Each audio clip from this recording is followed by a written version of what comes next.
In this video, I will go through the Molchanovs freediving certifications level 1 and 2. From the theory sessions to the pool and open sea trainings, here is what to expect when becoming a Molchanovs certified freediver.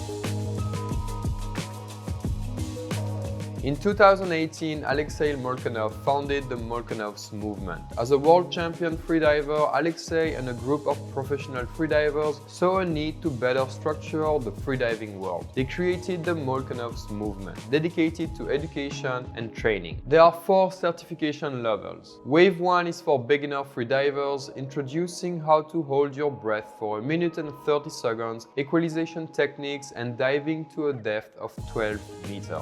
Wave 2 is advanced freediving, holding your breath for more than 2 minutes and 30 seconds, diving deeper at 24 meters, and learning additional safety skills. Wave 3 is master freediving, which includes holding your breath for more than 3 minutes 30 seconds, diving as deep as 34 meters, and learning a whole bunch of other skills to the point that you can become an assistant instructor.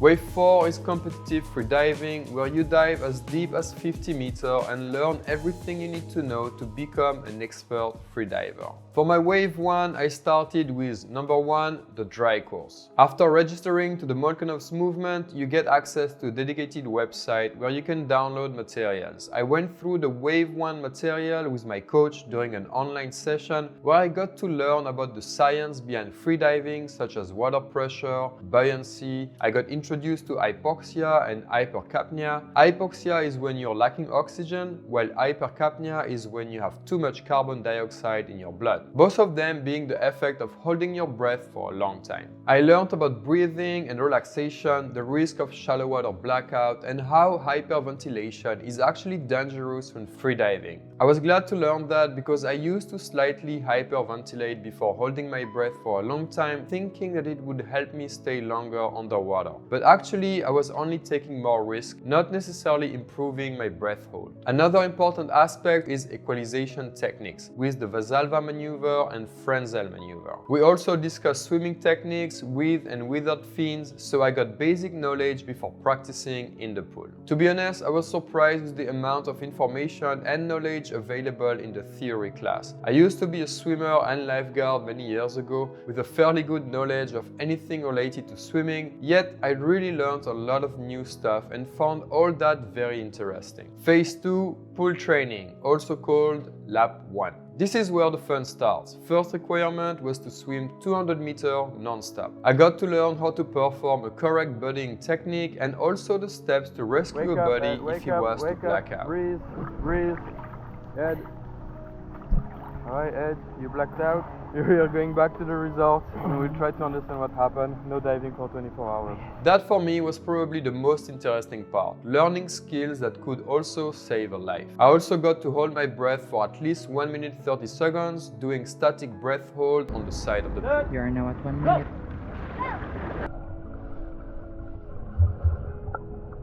There are other elements I had to go through, such as showing proper equalization technique and swim to distances using fins and no fins while holding my breath.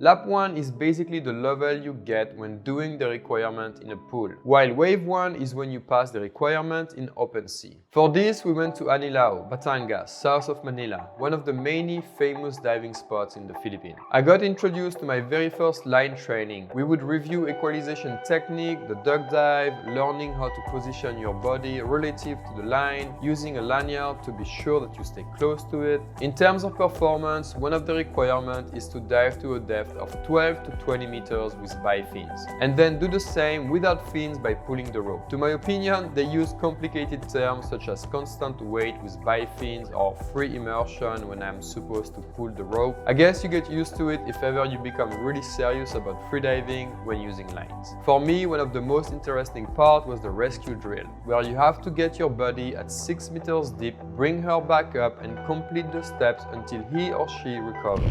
Then you remove the mask, you blow, Seb, breathe, blow again, Seb, breathe, and then you gain consciousness. Okay Seb, you black out, So no dive for 24 hours. Let's go back and let's figure out what happened. As an advanced swimmer myself, I did not have yet a real physical challenge during wave 1, but if you're a beginner, I can easily imagine that diving as deep as 12 meters or swimming up with your unconscious body can already be quite challenging. Again, I see that as life skills that can be very useful to keep you safe and enjoy swimming in open sea even more. Once you're done with wave 1, you need to take an online exam to review most of the key knowledge presented during the course. And once this is done, you're finally a certified Wave 1 Molchanovs freediver. I can now take my skills to the next level by passing my Wave 2 Advanced Freediving. The structure of Wave 2 is the same as Wave 1. Phase 1 is a theory session. Again, we did this one online. In this session, we went deeper into the physics of freediving with the Dalton laws, for instance, which explain the science behind shallow water blackout, why the risk of losing consciousness is actually higher once you're near the surface. I learned an important fact here that you should never exhale during the final stage of a free dive. Otherwise, you are increasing the risk of shallow water blackout. We got deeper into understanding how to efficiently prepare a free dive to depth with breathing techniques, relaxation, and mindful tips. Again, I was surprised at the amount of information available. Then we're good for lap 2, which is the pool training. This time, the main requirements were the following. Do a 2-minute 30-second static breath hold. Perform a body rescue. Complete a 50-meter swim underwater with fins, holding your breath the whole time. Same thing for 35 meters, but this time without fins. And finally, perform a turn on the wall with fins. Once this was done, I was good with my lap 2 and needed to go to open sea to finalize my wave 2.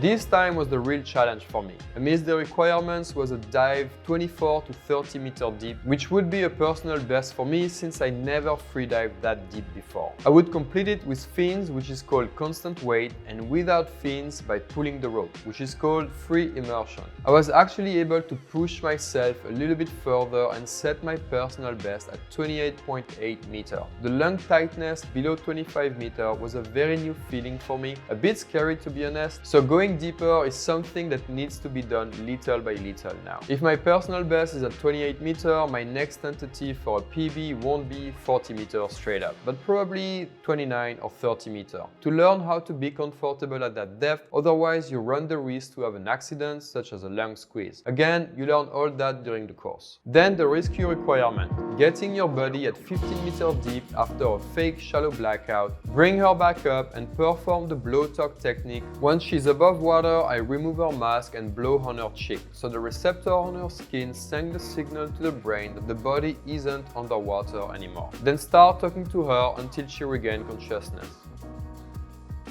If your body isn't breathing anymore, then you need to take the rescue skill to the next level, but that's another qualification. In shallow water blackout, usually the problem is not that you can't breathe anymore or that you have no heartbeat, but mostly that you lost consciousness. So yeah, there are different levels to this thing. After I was done with all the open sea requirements, I had to pass my Wave 2 exam online, which is 30 questions where I needed to get at least 80% of them right before being officially certified. And that was it. I hope you were able to learn a little bit more about the process of getting certified with the Molchanovs movement, and in my case, Season Freediving School. I gave a fairly broad presentation of it. It goes deeper once you actually get into the thick of it. Besides freediving, if you're interested about underwater content creation, know that I created an online course where I explain everything I learned over the past 10 years shooting underwater content. I also have presets and LUTs to enhance the colors of your underwater photos and videos. Everything is available in the description if you want to know more about it. Thanks for watching until the end. See you soon.